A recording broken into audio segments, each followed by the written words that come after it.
Ingin lihat bagaimana alam semesta dimulai? Coba hubungi Laboratorium Science Brookhaven di New York. Pada tahun 2005, mereka menciptakan kembali benda yang sangat panas, plasma quark gluon. Ini adalah keadaan partikel elementer, quark dan gluon yang terbentuk setelah Big Bang. Suhu plasma sekitar 4 miliar derajat Celcius atau 39 miliar derajat Fahrenheit. Ini 250 kali lebih panas dari inti matahari. Sangat disayangkan, para ilmuwan menonton plasma di laboratorium tertutup tanpa siaran langsung. Tapi untungnya Anda menonton Riddle yang demi pertunjukan panas akan melangkah lebih jauh dari para ilmuwan dari Brookhaven. Yuk keluar angkasa. Kita akan membawa matahari yang terik ke sana dan menuangkan 1 galon nitrogen cair yang sangat dingin ke atasnya. Bagaimana kedua zat ini berinteraksi dengan suhu yang sangat berbeda dan konsekuensi apa yang menunggu umat manusia sebagai hasil dari eksperimen panas seperti itu? Kita tidak akan menunda mendapatkan jawabannya. Ini matahari, ini 1 galon nitrogen, ini kacamata hitam Anda agar muka Anda tidak berbintik kena matahari. Siap? Tuangkan. Kita tunggu reaksinya. Masih kita tunggu.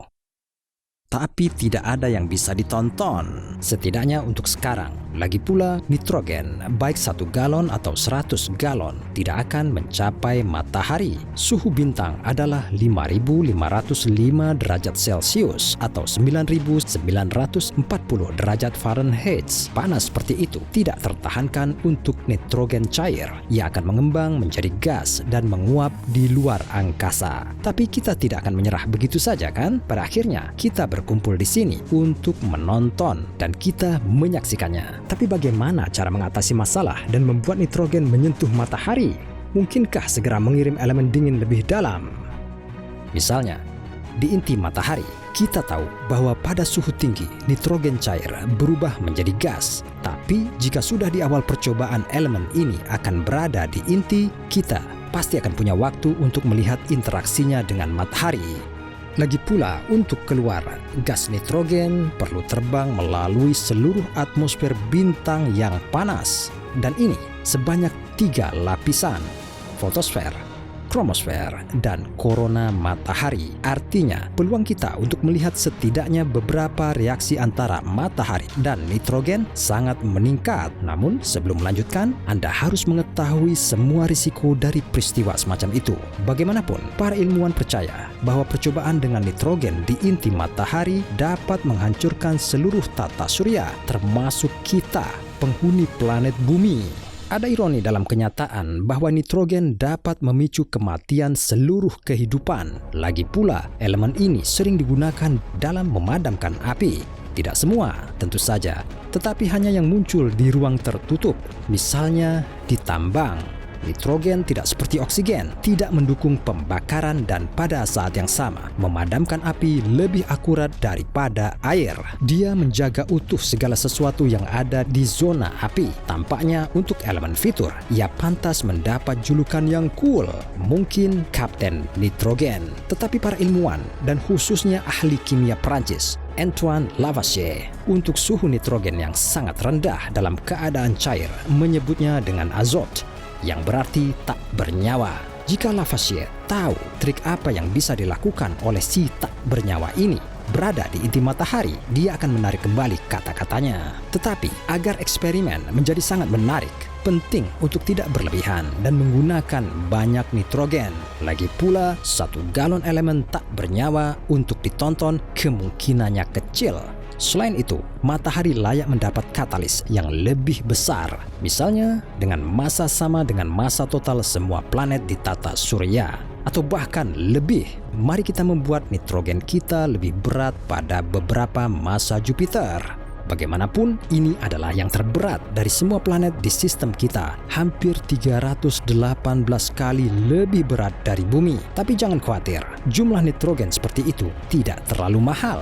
Bagaimanapun, elemen ini memiliki sebanyak 78% udara dalam jumlah total gas dalam komposisinya. Tetapi jika cadangan kita tidak cukup, Anda selalu dapat meminjam dari Uranus atau Neptunus. Apa yang benar-benar perlu dikhawatirkan adalah apa yang terjadi ketika begitu banyak nitrogen mendarat di jantung matahari. Para ilmuwan yakin bahwa eksperimen semacam itu bisa menjadi yang terakhir dalam sejarah umat manusia. Bagaimanapun, suhu inti matahari adalah 15 juta Kelvin. Karena panas ini, nitrogen cair tidak hanya berubah menjadi gas, tetapi juga mengembang setidaknya 700 kali lipat. Tekanan di dalam matahari akan luar biasa. Sedikit lagi, dan bintang akan meledak menjadi ribuan pecahan. Mungkin. Lagi pula, menurut para ilmuwan, gaya gravitasi masih menahannya dari ledakan. Tapi sekarang, tidak ada yang bisa menyelamatkan kehidupan di bumi. Dan itulah kenapa matahari hampir 80% hidrogen. Bersama dengan nitrogen, ia membentuk amonia yang mudah meledak. Karena itu, suhu reaksi termonuklir di dalam matahari akan meningkat. Tambahkan energi yang akan dilepaskan nitrogen saat diubah menjadi gas. Dan kita mendapatkan fenomena yang menyerupai pembakaran meteor di atmosfer bumi. Kita tidak akan melihat badai ini segera. Hanya dalam 8 menit. Itu yang dibutuhkan cahaya untuk mengatasi jarak dari matahari ke bumi. Melalui 480 detik di planet kita ini, radiasi panas dan cahaya serta radiasi akan meningkat. Lupakan jalan-jalan di siang hari, karena suhu udara akan mencapai 50 derajat Celcius atau 122 derajat Fahrenheit. Tetapi meskipun Anda berada di kamar tidur Anda, kemungkinan kulit dan penglihatan Anda akan menderita radiasi. Semua ini akan disertai dengan pencairan gletser dan badai mematikan dengan salju yang akan dengan mudah menghancurkan bangunan ringan dan pohon. Badai salju akan digantikan oleh hujan hangat dan badai petir. Vegetasi tropis tidak akan memiliki kesempatan untuk bertahan hidup, dan bersamaan dengan itu, jutaan orang yang ditakdirkan kelaparan akan mati. Selain itu, karena kenaikan suhu, penguapan air juga akan meningkat. Awan tebal akan sedikit membuat lega. Ini akan mengurangi aliran radiasi matahari. Tetapi kegembiraan ini takkan lama. Udara jenuh uap membuat sulit bernafas dan mematikan bagi orang-orang dengan paru-paru dan jantung yang lemah. Dalam kondisi seperti itu, hanya beberapa penghuni laut dan tumbuhan primitif bersel tunggal yang dapat bertahan hidup. Tapi jangan berpikir bahwa eksperimen panas ini hanya akan membawa kehancuran bagi umat manusia. Matahari akibat fusi akan bertambah masanya dan akan bersinar lebih kuat, dan ini akan sangat memperpendek umur bintang itu sendiri. Ya, kita benar-benar melangkah lebih jauh daripada para ilmuwan dari Brookhaven dengan plasma quark gluon mereka. Tetapi perbedaan antara eksperimen kita adalah bahwa fantasi tentang nitrogen di dalam inti matahari tidak dapat direalisasikan. Pertama-tama, pembawa nitrogen imajiner kita akan terbakar dalam perjalanan ke bintang yang panas. Tidak ada bahan yang tersedia untuk orang yang tidak akan mampu menahan suhunya. Artinya, kita tidak bisa mengirimkan nitrogen ke matahari. Tetapi, bahkan jika kita berasumsi bahwa materi seperti itu akan ditemukan, terbang ke pusat tata surya akan tetap menjadi masalah. Bagaimanapun, orientasi roket yang benar akan menurunkan tekanan ringan yang kuat. Selain itu, jarak ke matahari sekitar 3 jarak ke Mars. Ini berarti bahwa roket harus menghabiskan energi 55 kali lebih banyak daripada terbang ke planet merah. Dan seperti yang dapat Anda bayangkan, manusia tidak memiliki kapasitas seperti itu. Belum. Tentunya, setelah melihat ini, beberapa pertanyaan muncul di kepala Anda. Ini semua apa sih? Apa yang baru saja aku tonton? Nitrogen cair di sinar matahari? Serius? Siapa yang akan memikirkan ide gila seperti itu? Namun nyatanya, terkadang ide gila tidak hanya bisa menghibur, tapi bahkan menyelesaikan banyak masalah.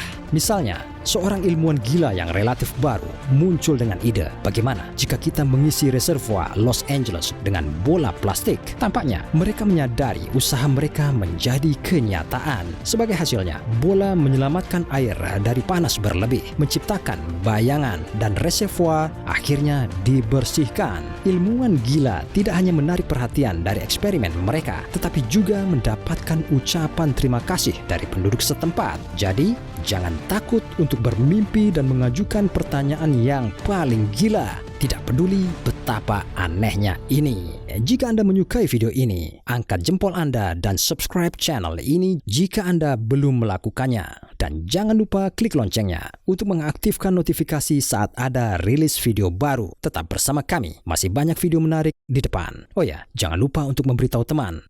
Lebih asik nonton bareng.